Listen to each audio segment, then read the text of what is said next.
Good morning, everyone. Hi, ladies. Hey. Welcome. Hello. Welcome to Going Deeper. We are doing a spirit-filled parenting panel this morning, asking a couple of interesting questions for families who are planning for the new school year and figuring out schedules. And we are going to just chat around how God comes into that planning and rhythm, which is really important to our families. So, ladies, why don't you introduce yourselves very quickly, and then we'll head out. And welcome to everyone who's watching. Please let us know in the comments where you're from and if you have any questions moving forward, and then we will try and answer them to the best of our abilities. Who wants to go first? Kristen? Sure. Hey, guys, I'm Kristen. I have 2 boys. I'm a nurse, lover of Jesus, and so excited to be a part of this broadcast this morning. Yeah, it's going to be great. Who wants to go next? Hello, everyone. I'm Tobin. I have a bit of a unique family situation in that I've got 2 adult children, both of whom live at home. One has just recently returned from home, and then I've got a younger teenage daughter. So there's always a balancing act here. And then the other unique challenge that we have at our house is my mother-in-law and her husband. Stories from that bit of perspective, of course. And I'm Laura. I'm a mom of 3 kiddos and I homeschool. And I live in Calgary. I don't know what else. That's it. Married to a wonderful husband. So yeah. We've got to always add in the wonderful I know, partners, right? Our wonderful hubbies. Because they are. He should be the afterthought. Yeah. The other halves, you gave us a wonderful family, right? So yeah. And I'm Renee. I have a wonderful hubby and 3 gorgeous kids, and I'm out in Red Deer, Alberta, just outside of Red Deer. So for those of you joining us, please let us know where you're from, because we'd love to connect. Okay, so the questions today, ladies, we were talking about planning because all of us are mamas, all of us are busy, all of us are looking at a new school year, whether it's homeschooling or kids are in school, and we're thinking about our extracurricular activities and if we volunteer or if there's anything else that we're involved in, and it gets so busy. So so the question really is, when you're planning your year for the next school year as a parent, what role does God play in that planning process for us? What questions are we asking him? Are we even asking him, God, what do you want to see for our family? Because it's you can get very, very busy very, very quickly. So go for it. What do you guys think about that? I think for me, in order to respond to that, I actually have to take a step back and talk about the practical and about summer. So I think what God is showing me this year is that when we have those lovely lazy days of summer, or we have alternate short-term schedules or whatever, like camps or, things are changing on a week-to-week basis, I get bored as an extrovert and I think, oh my gosh, I have all this time. I need to fill it. And then fall hits and I've filled all of that time and we're at boom and life is chaos and then I'm stressed out. So I think for me, the balance going forward, and this is just something new to realize, is that for me, really practical mapping out like what our time looks like is something that I have to pull apart from. And even just starting with, okay, where are there actually gaps in our schedule where there are opportunities to fill it once we've looked at, everybody's basic needs, including spiritual, physical needs, right?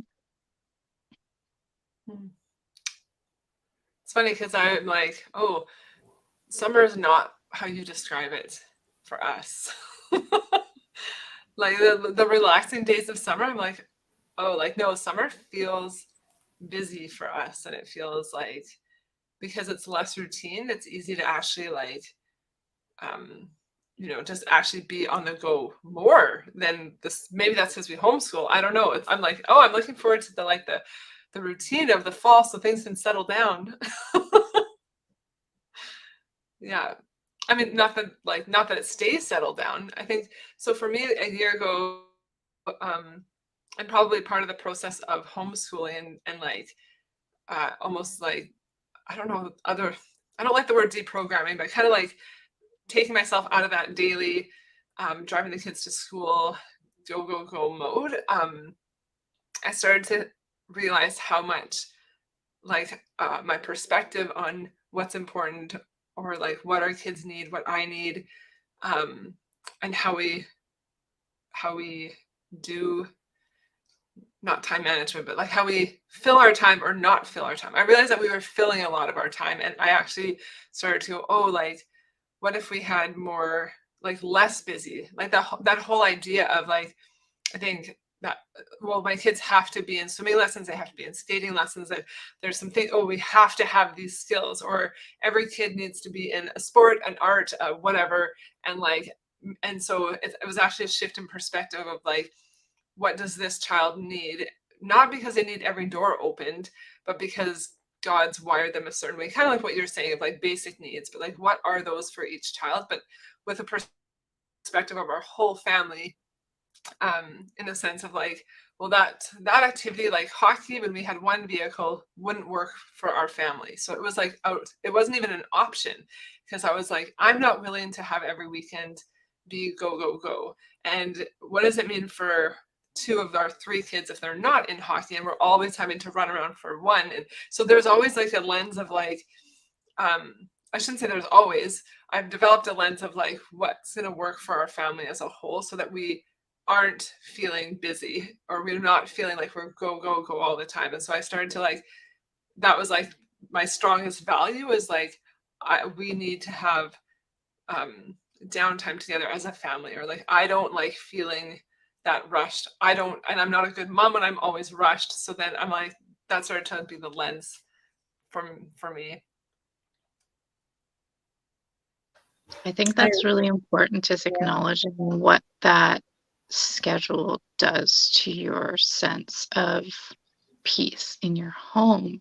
Yeah. And like, it's okay to have activities, but sometimes when you plan on your own schedule and you arrive on your own time, that's an entirely different feel than, I have to be here at this time to do this thing, right? Right. Yeah. Yeah. I see some more people have joined us, so let us know where you guys are from. And if you have any questions, please post them in the chat and we'll try to get to them. I am so with you, Laura. When I had kids, I totally bought into that whole parenting thing that I think is Western. I think it's like a North American thing, where you have to have your 3-year-old in dance and gymnastics and skating, and you have to keep them busy all the time. And my husband, thankfully, is the logic to my emotion, and he constantly was saying, it's just you, because his job hours, he works a lot, and he was like, it's just you have to make this work for you, because if you burn out as mom, what are your kids going to do then? If you burn out and you are the one who sets the pace, it's up to you. So and I couldn't quite understand, sorry, my little guy's in the kitchen if you guys hear any background noise. I couldn't quite understand that at first, and because I wanted my kids to get the most out of life and be involved in all these activities. And it's only been recently when the Lord has actually shown me how I work. And my husband still works a lot of hours. So the 80% of family management is on my shoulders. I don't have a husband who's home at 5 o'clock every day. I don't have a hubby who can ferry kids to soccer, to basketball, or gymnastics. Like it's me. So it was really interesting, because a couple of years ago, he showed me, I've learned so much about myself, and he showed me how I work, and he showed me the pace that I need to do well. And if anyone knows the Redemptive Gifts, I'm a strong mercy. I need my time with him. And that taking that time with him means we are not a busy family. Taking that time with him means I have to be very, very careful that I protect that space. And that even when I get my kids into activities, that I am not too busy. Because when I get too busy, it drains me so quickly, so quickly. And then I'm left struggling. And I'm the one in our household who takes over most of the day-to-day practical family things because of my husband's work. So that was really interesting. So now when I sit and plan with the Lord about our schedule, I have to think about my day. And it's easier now because my kids are in school, right? So I can carve out that time that I need with him every day when they're not home, which is fantastic. And then that fills me up. And then even though I still have to be wise about how much I get my kids into, it's easier because I know my limits as a parent so much more because he's shown me how I work, which I think for me was really, really important. Because I have to be, I'm it. I'm the one that needs to be able to do it. While my husband fulfills his side of where he's called to right now. Well, I just think of like when you say how you need that time as a mercy gifting, I'm like, I think that we all need that time. And that our kids need that time also. So for kids who are in school, it's like, in some ways it's like, I know there's like our kids were in school, so I understand the challenge of like, hey, they're there for 7 hours a day and then we have to do the extra after that. And so I think there's even more intentionality to be like, we have to protect their time so that they can, be in nature, outside, connecting, and like have the space to grow in a way that isn't where they're always in organized something and there's pressure to perform and whatever, right? Like giving them that space is so huge. I know I think it's one of those challenges when our kids were in school of like, how do you protect their space for the play that they need, for the just that ability to not be in the frenzy so that they have a chance to like wonder about things, wonder about the world around them,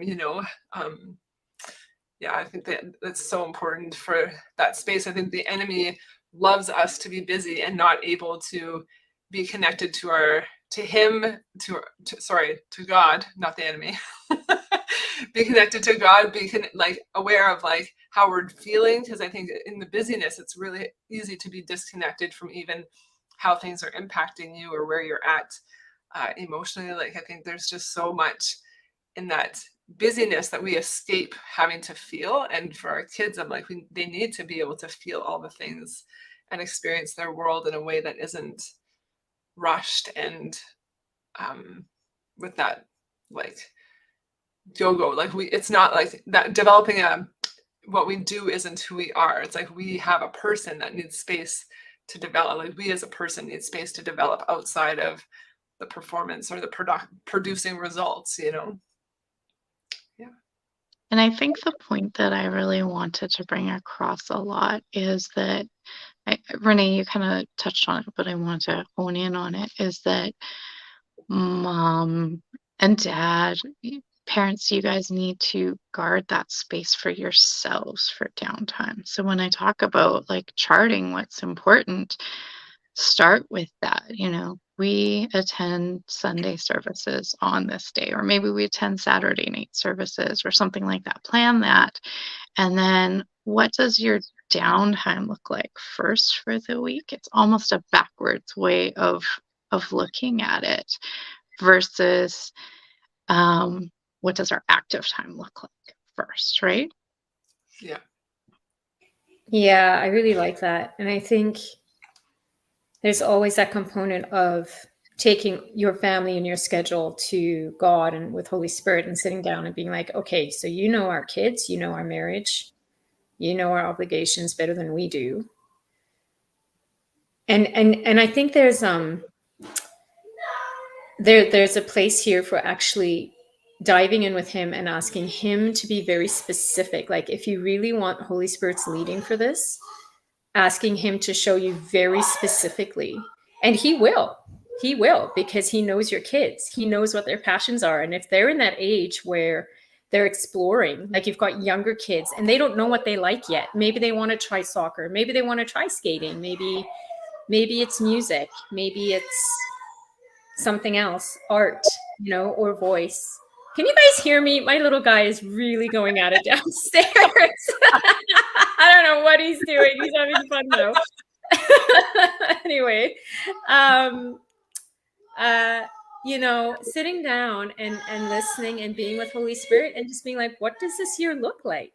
Is it one activity per kid? Is it 2 activities per kid? What is going to be best for our family? Because Laura, I totally agree with you. Kids need space to unwind. And it also brings up that question of family rhythms, because each family is so different, right? You've got the super active, sporty kiddos who love to be busy, and that's not a bad thing. They love to be busy. It's great for them. Then you've got other families who are a bit more mellow, laid back, and they're like, no, we're not as, we like our home time, we like our family time. So what do you guys think about discovering rhythm for your family? Have you guys been on a journey with that as well? Because your family rhythm will look different to my family rhythm, which will look different to your neighbor's family rhythm. Is there anything you guys have to add? I actually think we've lost a bit of the eyes for what we need, I think, for our own, and what we as humans need. Like, I think that idea that like some people like to be busy, busyness can be used. Like, I know some people have like a higher energy threshold. Yeah, that's what I mean. They're more active. They just have a lot more energy. So they can fit in more things. They can do more things because they've got, that's exactly what I was trying to say. Yeah. Yeah. Which is different than like, but even with that, I'm like, I love what you're saying about rhythms, right? Like, what is the end of the day rhythm for you that you get to like stop? Because I think it's really easy for even people with high energy to then be like, because they can physically go, then to not actually sit and have an end of the day or an end of the week. I think, and maybe it's not, I think that even when I say sit, I'm like, there's like the idea of like play being activated rest. So like, it doesn't, like for me, it might be writing so that I'm sitting and I'm journaling, right? But for somebody else, it might be walking through the forest, or maybe it's, I don't know, something more like physical or tactile, like maybe it's creating something with their hands, right? And so, but those things that allow for us to like, where it doesn't matter, it's not for real, there's no like having to produce a result, it's for the pleasure of doing that, where like you can get into that activity or whatever and have your like your mind get lost in it, where it's like where there's something coming from within you out. And I think those things that are restful to us in a non-sleeping way, but they require space, and I think I just feel like our culture is so like, what do you do? And what you do is either like your job, or it's like we have to be productive mindset, and there's some loss of like just that play that we have even as adults, that is where we are able to just not have to be like aware of the time, or right, like how many times are we like, oh, I have half an hour for this coffee, I have to sit down and really get it in, right? And so I think I don't know if I've gone off on a tangent, but that idea of rhythms, where we're cultivating rhythms where there is space for that in our day, and then what does that look like for a daily rhythm of having those things that are restful to us, and not necessarily like as in rest as in not sleep rest, but restorative things that we do in the day for ourselves, and then in the week. And then I heard it recently, like in the week, and then what are the seasons as the seasons change. And I feel like we've been so disconnected from seasons, even in terms, I think we were talking about that earlier, about not today, but just about how when seasons change, like I'm like, oh, fall is a work season. And so like there is more of a like, okay, let's go, yeah, but I think for the high, anyway, sorry, I think I've got off on a tangent. It's a good tangent. No, it's great. Tangents are really good because What was the question again? no, it's fabulous because you're bringing up one of the things that I wanted to address anyway and talk about with surprisingly busy can actually be very tied into identity. So I'm going to tell you guys a little story. When I was in my mid-20s, I was still doing my degree. Well, it was a diploma it took me 8 years to finish university. I meandered through. My dad ended up calling me his eternal student because I just meandered through and it took me a really long time to finish. But I did finish. And but it was funny. Anyway, I was in my early 20s and I had this identity thing, which I picked up, where I had to be busy to be worthwhile. I had to be busy to be seen as being good. I had to be busy to have worth in other people's eyes. Oh, Renee, yeah, she's so busy. Oh, she's great. She's so busy. She's doing all this. And it was really warped. It was a really distorted view of who I was. So if we don't pay attention to our rhythm and our schedule and the things that we take on board, and if we're not rooted, thankfully I'm much more healthy now and know who I am and stuff, and God's done away with a lot of that. But if we're not rooted in who we are, it's so easy to buy into the cultural mindset of you have to be busy. Your kids have to be busy. You have to be busy. You got to be a go-getter at work. You got to be successful, or you need to be involved with all this ministry stuff, and then we miss out because we're not taking, God wants us to have good self-care.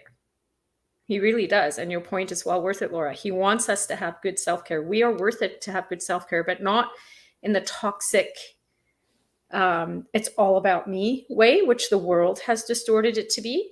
That's not it.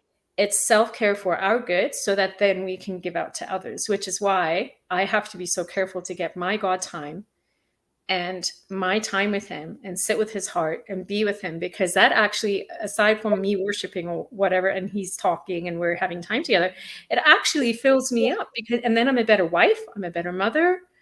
It leaves me less practical time to do the things I'd like to do, but that's fine.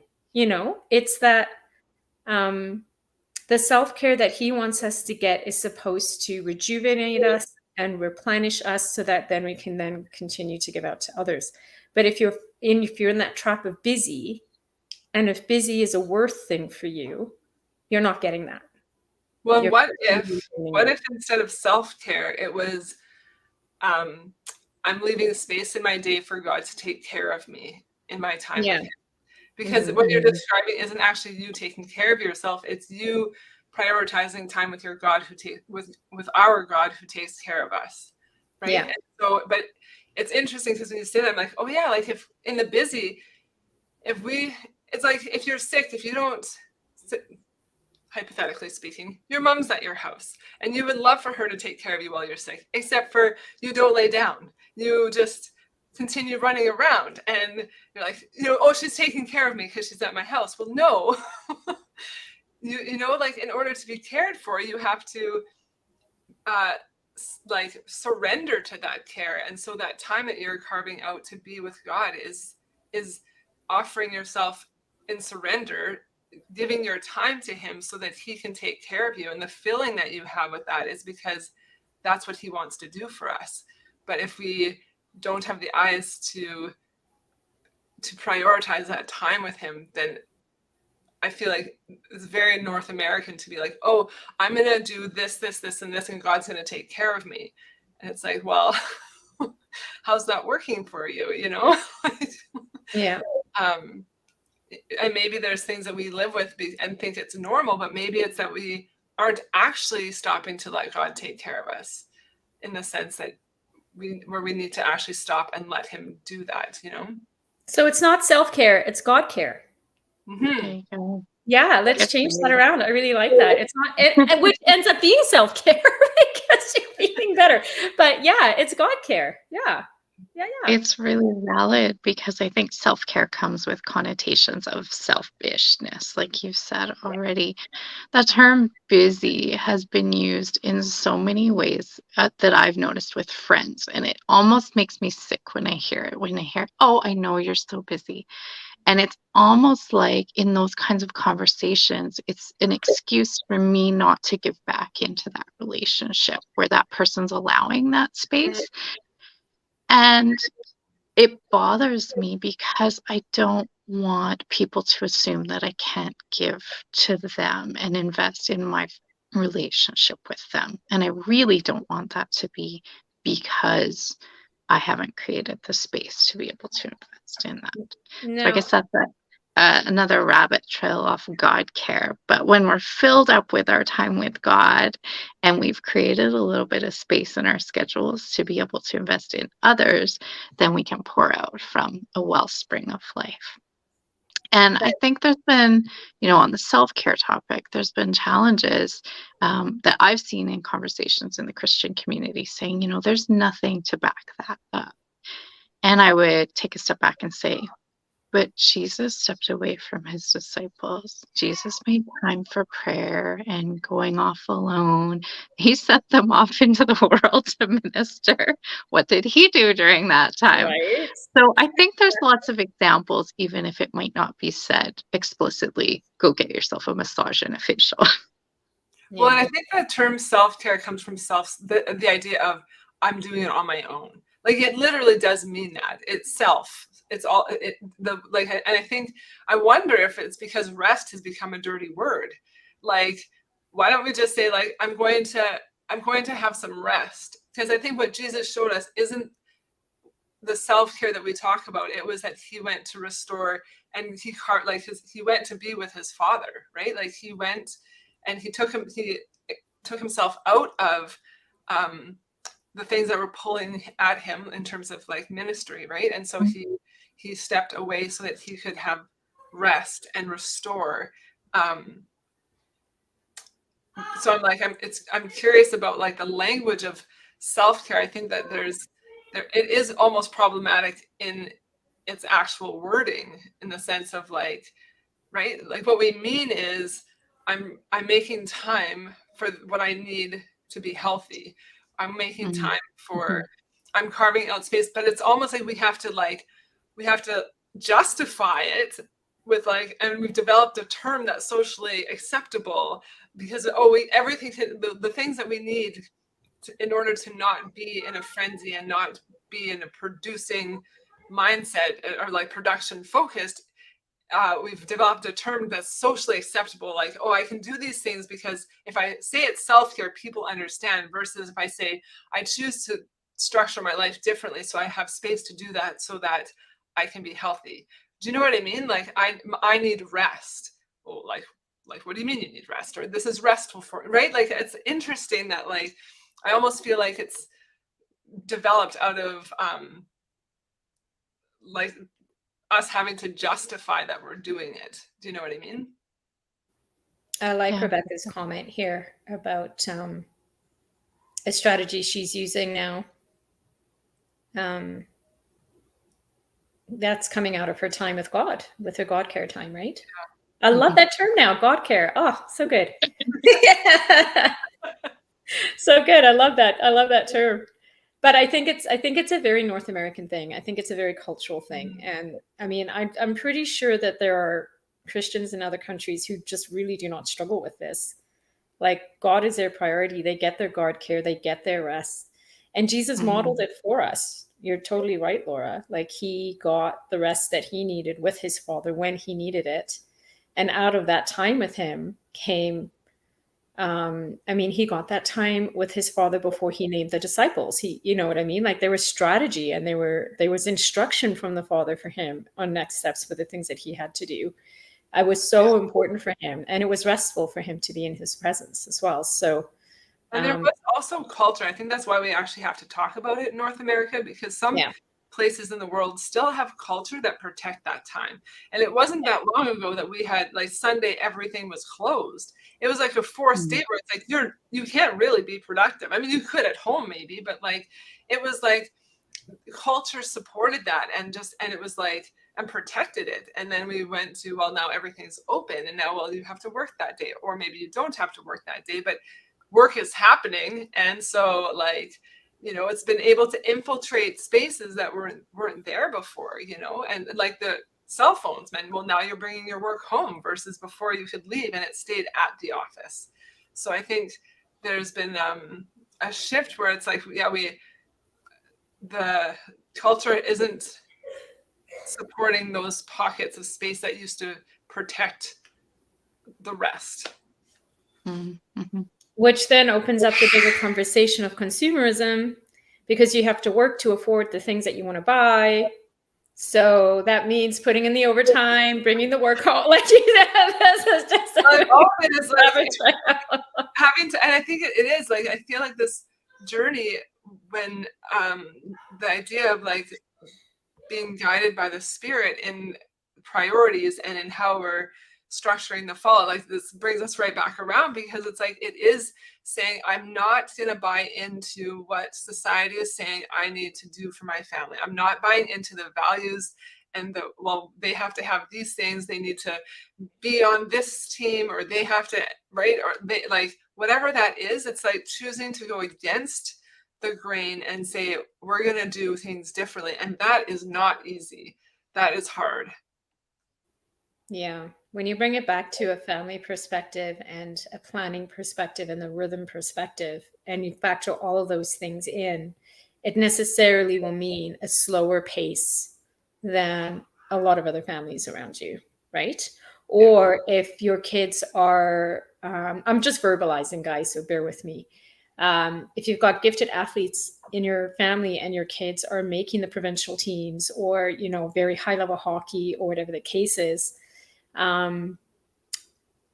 that's going to be important to your kids and important to your development. Okay, that's great. Well done to them. Like, honestly, that takes a lot of work and a lot of dedication to get to that level. But then as a family, this is just as an example, if your kids are so good at those kinds of things, if you have invested in the extracurriculars, if you found that thing that they're passionate about, if they want to do those sports that require a significant family commitment of time, there's nothing wrong with that. But then the question comes as a family, how you protect your space, how you protect your rest, and how you protect your time together to have that downtime, right? And that, I think, can become so challenging. But again, you got to balance that, because you want your kids to follow their passions. And there's nothing wrong with developing those athletic abilities. God gave them those abilities, you know? And if you're going to mature in those abilities, it's going to take time and it's going to take effort. And that's just one example of one of the challenges families can face, especially if they have older kids who are at that level, or are, you know, very gifted musically and putting in time there, or in theater or in art or whatever the case is. How do we love our kids and give them that ability and invest in them in that way, when they're obviously operating in God-given gifts, right? But still protect rest, still protect family time. Well, and what is like, that's a question a lot of parents face every year. Yeah. And I wonder, I don't know if there is an answer. No, and I think I now this is theoretical, and I'm like tentative to say it because I know we're live, and I'm like, this is me playing with an idea, not having any conclusion. You're verbalizing. She's just verbalizing, folks. She's just verbalizing. Give her some grace. So this, you know, but like, what like as parents do we have like? Come on, Laura, you can do it. You know, it isn't bad to go into those things. I think it's just important to understand that the cost, and not just the financial cost. And is there a time to say, like Rebecca's saying, it requires sacrifice somewhere. And I guess what pursuit are we on? And is the thing that we're pursuing what God wants for our child. It may be that I do have one really athletic child, and he probably would have been amazing in hockey, but we didn't pursue that for him because it didn't work for our family.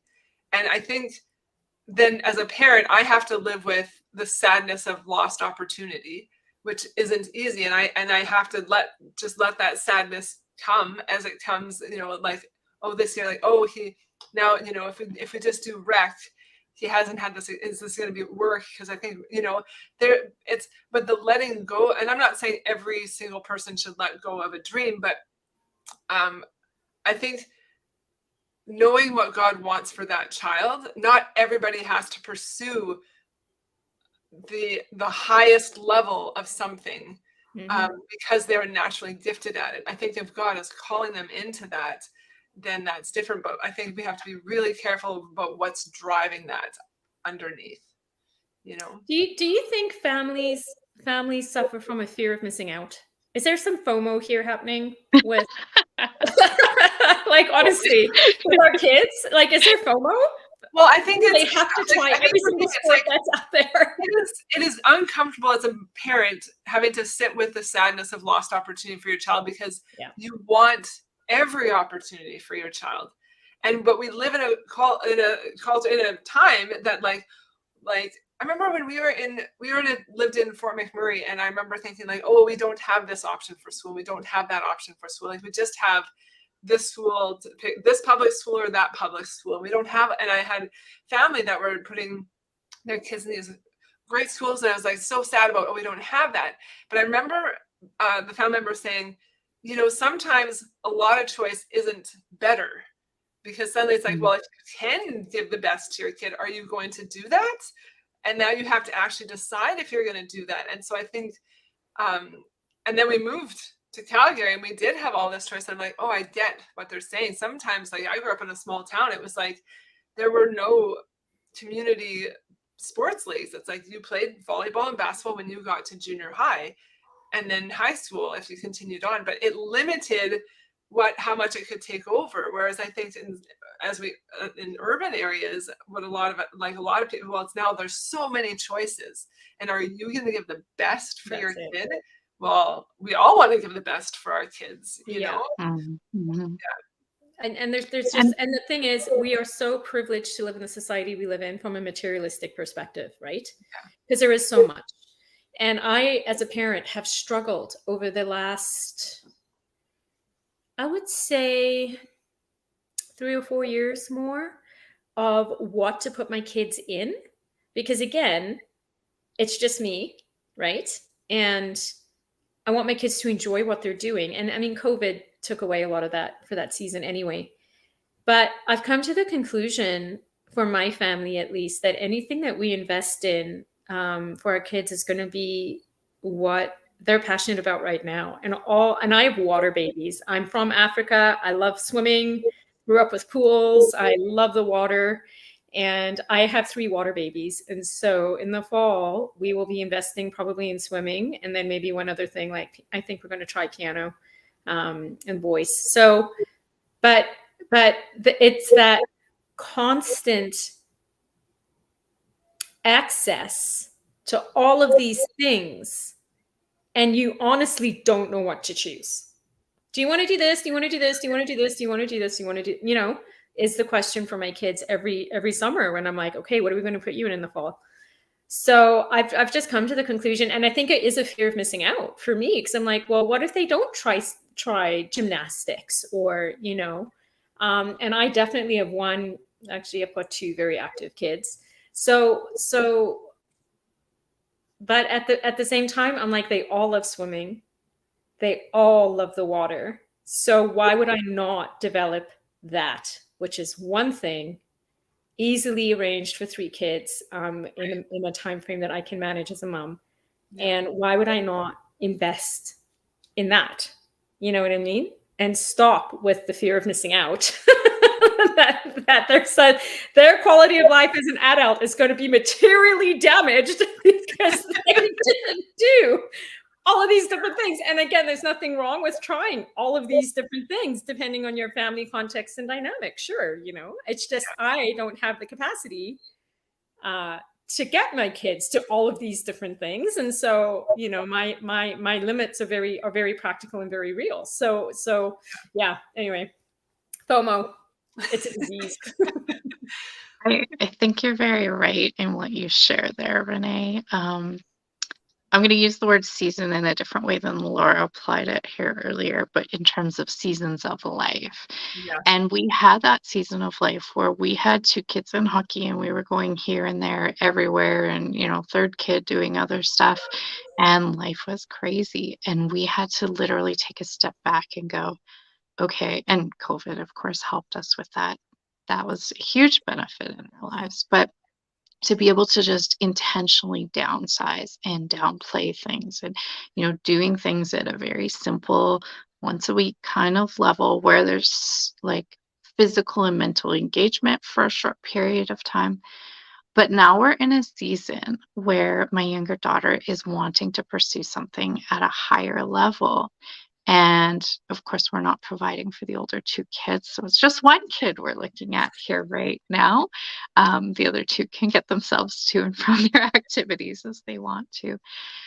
But what I need to be really careful about is my mindset. Why am I doing this with that thought of FOMO, right? I'm not expecting that she's going to achieve a career in her sport.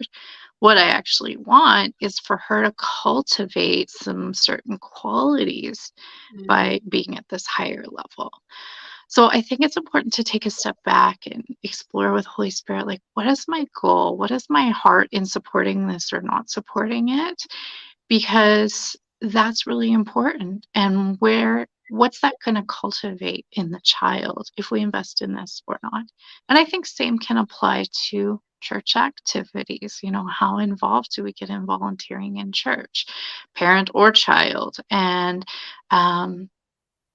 ongoing commitments of any kind? Like, just what is our intention? What is the reason behind what we want to do? And does it make sense in the context of the rest of the family? Yeah, I love that. Yeah.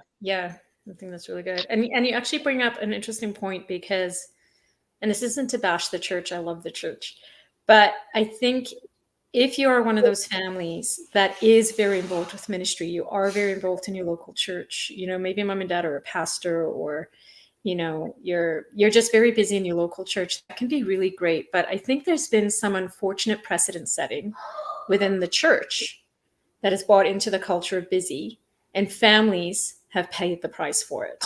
Mhm. Right? And so it just brings up I think it's more an observation that this even affects those in ministry, even affects those in the church, because communities will often, if you're going to start to volunteer, offer you more and more and more things. And that's not bad, but your first priority before the Lord is your marriage and your kids. That is your primary mission field, is your marriage and your children, not your community. That comes in after. But your marriage and your kids are your immediate circle, right? And then friends, family, community, all of that stuff. So I think it's more of an observation that we have to, some of us who are listening to this later, some of you guys may have to just sit back and be like, okay, so how busy am I in all of these things, which are good things? There's nothing wrong with being involved in ministry. I'm in ministry. I love it, right? But you have to be aware of the impact to your family as well if you start to take on too much stuff. Yeah, I think it ties back to your comment about identity, right? Of like, is it tied into like, oh, I'm doing so well, or like I'm such a good Christian because I spend so much time volunteering at church and like I'm doing all the things. And if there's a feeling of like it's checking off the boxes of I can feel good about myself because of all the things I'm doing. Why are you doing it? Yeah, I feel to say someone out there needs to hear what I needed to hear at one point is if you're really involved in church, it doesn't mean that God's going to love you more. It might mean that your pastor's going to love you more. Right? So when I say be intentional, there's the outcome. Yeah. Is that what you want? Now, obviously, God calls us to certain things in certain seasons, and it is our job to obey that calling as Yeah. well. Yeah. But when we just kind of scatter our time and invest in all of these things, that can be hard. And we talked about the gifted child, and I want to tie in adult. But what about the one where they're very gifted at lots of different things, or they really want to pursue lots of different things? I think Yeah. that's even almost harder to establish boundaries and to acknowledge, okay, I can't do all of the things all of the time. Over the course of my lifetime, I can try all of these things, but I need to be intentional about what I choose and when. Yeah. Yeah. I think it comes down to setting godly boundaries, really, for your Absolutely. time and for your family. And I mean, I fell into that trap like during COVID. Well, it's a longer story, but let's just say I learned a very valuable lesson that my marriage and my kids come first. My family dynamic comes first, especially in the growing up years. I learned a very valuable lesson with that. And so anything that I do now, the very first thing in my mind is how do I structure this around the family schedule? Not how do I structure my family around this schedule? How do I Mm. structure this schedule around my family? Because they come first. So I've started a new business. All my business hours will be daytime during the day when the kids are not at home. And those boundaries are very, very tight. And when the kids get home, everything gets shut down and I'm present because my kids are my first priority. When they get home from school, I am there. We talk, we chat, we do an afternoon routine, they get their homework done, blah, blah, blah. I'm not on my computer. I'm not on ministry calls. I'm not doing anything else. That's the boundary. And that is going to stay, that is cemented in. So I think there's some wisdom in really, as parents, asking ourselves going in, what's my busyness level going to be? Where does my family fit in? Father, what do you want to see happen this year for my family? And also, really a good question too would be, are there any spiritual goals you have for our family? Is there anywhere that you want us to get to this year? And not to work at it, but just, do you want to see healing happen with my kids this year? Does there need to be a focus on scripture for my children this year? You know, like just even from that spiritual development perspective for our kids, asking him, what is it that you want to see us as parents build into our children this year? I think that could be a very valuable question. Yeah, I feel like the sense I get is that you're setting you're setting your eyes on what God wants for you, and He gets to outline and bring order to it versus letting all this other noise come in to influence decisions, right? Like there's a real sense in this conversation. It's like, it's how our relationship with God sets the direction. Yeah. And God gave me a verse. It's so interesting. That's what I was looking at before. And I didn't think it was, I didn't think it was for this morning, but Micah 4:2, people from many nations will come and say, come, let us go up to the mountain of the Lord, to the house of Jacob's God. There he will teach us his ways and we will walk in his paths. And I wondered, so I'm on a little bit of a what was the Hebrew word there? Because we come from a very learning theory culture where we think everything has to be taught. But I don't know that that was the actual culture of that time. So I looked up in Blue Letter Bible what was the Hebrew word, and it's, I forget how to pronounce it, Yara, I think it is. And it means to throw, to cast, to lay, to set, to shoot arrows, to throw water. Strong's definition calls it to lay or throw, especially an arrow, or to flow as water. And so back to the verse, it says, there he will teach us his ways, is actually, I'm like, I read that now as like, there he will shoot the arrow in the direction we're meant to follow. He will let the water flow in the way that it needs to go. Like he sets the direction and we will walk in his paths. And so that's like the feeling of this conversation. That's I feel like that's what he's speaking through this, is the idea that we are letting him set what is the priority. We're not we're letting his values be our values instead of the cultural values, instead of our societal expectations and what we've normalized that isn't necessarily meant to be normalized, right? Like it might be actually that we've normalized the abnormal and now we think that we have to meet those expectations. But I feel this whole conversation is about him being the one that sets the direction of our lives, and not just, in the like, oh, I go to him in prayer and this is what he says and this is what I'm going to do. And it's like, even in the details of our priorities for our children, for our families, for us as people, in our scheduling and in our how we are going to spend our time and how we're going to use our time and all that. Yeah. I just want to speak quickly to leaders, especially, and everybody else can take pieces that they care to from this thought. But I think leadership, when you feel called to taking on some kind of role like that, very often that comes with a certain list of expectations. And I just really want to encourage you to seek the Lord in advance about what your plan can be when your family needs you more than your ministry needs you. So when Renee talks about your family being your priority, how is it that you can have an emergency plan, that you can have a sick day, you can be there for your child when they're having a meltdown, and you don't need to perform? You've got a backup plan for someone, for whatever your leadership role is, that someone can step in. I think this is a healthy principle of leadership, and obviously I'm not going to go into that here right now, but in terms of the time management, how can you free yourself up so that you can be available if your family needs you during your leadership time or your ministry time, whatever that looks like? Yeah. Yeah. Yeah, I think that's a very, very good word. Yeah.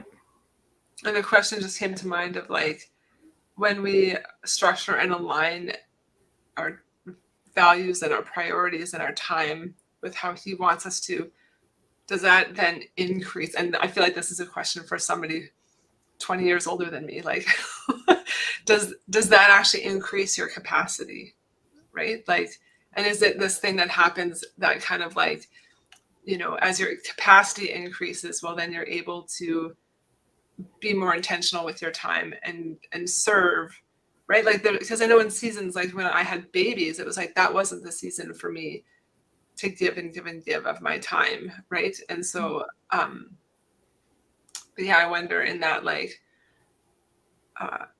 so my capacity has been increasing, even just in the like moving through different, like my kids are a little bit older now, not completely into that, like maybe the phase that you're in, Tobin, of having kids that are driving themselves, right? And so can we rest in knowing that, as we allow God to care for us, and as we set our lives in line with what he wants for us, does that then, as we move into new seasons, also increase our capacity to give? Well, I think that's really key, because I think he's also going to show us what's a priority and what isn't. Mm-hmm. Because we may think that some things that we're involved in are priorities and important, and he'll be like, no, actually, I'm going to take care of that for you. Stop worrying about it. This is what you need to focus on today. This is what you need to focus on this year. And so I think it's that whole come to me, all you who are weary and heavy laden, and I will give you rest principle. We all have a burden to bear, but he makes it light. But we do have a burden, whether we're in leadership, whether we're parenting, whether we're, we have a high pressure job, whether we're whatever. We still have a burden wherever he's called us to be. And we're walking in obedience to that. It will be tough. Like, there is going to be costs involved, and there's totally, there's always going to be suffering. He's there with us every step of the way. So I think if we're allowing him to lead our schedule, and then we're able to sit, and I'm preaching to myself here, guys, just so you know, in rest. There's some of that. the whole time, like just be with him in rest, be with his heart, and just sit with him in rest and be like, right, what are we doing today? And be so intentional about seeking his face in the daily things and the hourly things. He's the one who sets the priorities. And then everything that isn't a priority will fall down. And you know what? He knows what the priorities are. And you may get pressure from every which way, depending on your context, jobs, scheduling, meetings, deadlines, all of that kind of thing. I feel like God has a personal investment in us doing things well and with excellence as his people. But we, let's be honest, can only really achieve that if it's coming from a place of rest. So because what's our testimony in what Sorry? we're doing? What's our testimony in what we're doing if we're going into everything and saying, I'm a Christian, but I'm And the then you're grumpiest frazzled person in and the you're world. Yeah, and you're super stressed and you're grumpy, and everyone was like, well, if that's a Christian, I don't know, man. Well, and I think there's so much. I feel like we are coming up to an hour, and because now I feel myself coming into be like, I feel like I can present as if this is very linear. This is very like this, but I'm like, it really is a dance, right? Like, it like relationships are. It's like there's a dance between us and God. There's a dance between us and our kids. There's a dance between us and our husbands, and then a dance between us and our communities. And so I guess I feel like somebody needs to hear this. It's not necessarily linear, and it's easy to make it sound easy. Yeah. And it really isn't. And God is such a dynamic God. I mean, the challenges when you think about it, and we are coming up to the hour, so we should finish up here, but the challenges of knowing how to love your husband well, knowing how to love your children well, and this actually fits in with loving your kids well. What's actually best for the kids, their level of busyness, like you said, Laura, their capacity to come home and unwind and let their brains process and just be for a little while. Like, what's best for them that way? What's best with my work situation, for my work colleagues? How do I love them well? How do I love my church community well? Like, it's so dynamic, right? And he is such a dynamic God. And we have so many moving pieces and so many moving things happening in the relationships around us. Like, it is not linear. It can be a lot. And so that verse of come unto me, all you who are weary and heavy laden, and I will give you rest, I think it's just so important for our families this year, regardless of what that looks like as far as responsibilities and activities. And anyway, any final comments here, guys? And then we'll I just feel the word anchor. I was like, and in all of this, like, he is our anchor. When it feels like there's all this stuff we have to sort through, he is our anchor. When it feels like there's all these priorities coming at us, he is our anchor. So we just need to, I feel like, it's like, if I had a closing thought, it would just be like, let's anchor in him and in who he is and in our relationship with him. And he will shoot the arrow in the direction we're meant to go. I feel like I had hoped we would come out of this with a how-to process. How do we find out what God wants to do for our kids? 4-step guide. And while we didn't say it explicitly, I think all of the things that we've talked about are that how-to process. So starting out from that place where we create margin and create space and seek his face, and he will direct us. Mm-hmm. Amen. Yeah, this was wonderful. You guys are amazing. Thanks for your thoughts and your insights. It's more complicated than I thought it would be. Right? When you actually get down and start processing through what does this mean? Oh man. But anyway, thanks for your time, wonderful ladies, for all of you listening. Thanks for spending the last hour with us. We love you. We bless you. And I just want to bless you with his rest. I want to bless everyone listening with his peace and with his wisdom and revelation moving forward into this new year for your families and for all the priorities that you guys face. And I'm not going to say we'll see you next time because we actually usually record our Spirit-Filled Parenting. But thank you, everybody, for joining us live. It was a slice. Bye.